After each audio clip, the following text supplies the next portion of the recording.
សួស្តីអ្នកទាំងអស់គ្នាថ្ងៃនេះជួបជាមួយខ្ញុំបាទជាថ្មីនៅវីដេអូផ្នែកភាសាអង់គ្លេសបន្តទៀតចំណេះដឹងបែបខ្លីៗ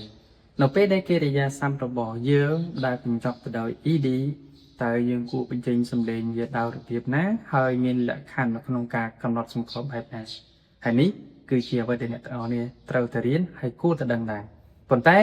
មុននឹងបានរៀនសូមកុំភ្លេចចុច follow page និង TikTok ដើម្បីទទួលបានចំណេះដឹងបន្តចំណុចទី1កិរិយាសព្ទដែលបញ្ចប់ទៅដោយតួអក្សរទាំងអស់នេះគឺយើងត្រូវតែបញ្ចេញនៅសំឡេង ch ឧទាហរណ៍ដូចជាពាក្យ work ទៅជា worked ពាក្យ watch ទៅជា watched ពាក្យ stop ទៅជា stopped ពាក្យ love ទៅជា loved ចំណែកទី2កិរិយាសព្ទដែលបញ្ចប់ទៅដោយ ed ដែរប៉ុន្តែសំឡេងរបស់វាមិនធើទៀតទេ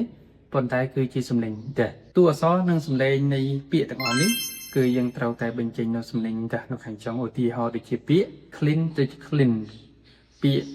live ទៅជា live open ទៅជា open ចំណែកចុងក្រោយគេគឺងាយស្រួលគឺ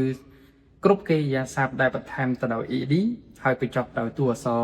t and d គឺយើងងាយស្រួលមែនទែនមិនពិបាកក្នុងការបណ្ដោនទេគឺសំឡេងរបស់វាគឺ it ឧទាហរណ៍ដូចជា want ទៅជា wanted invite ទៅជា invited need ទៅជា needed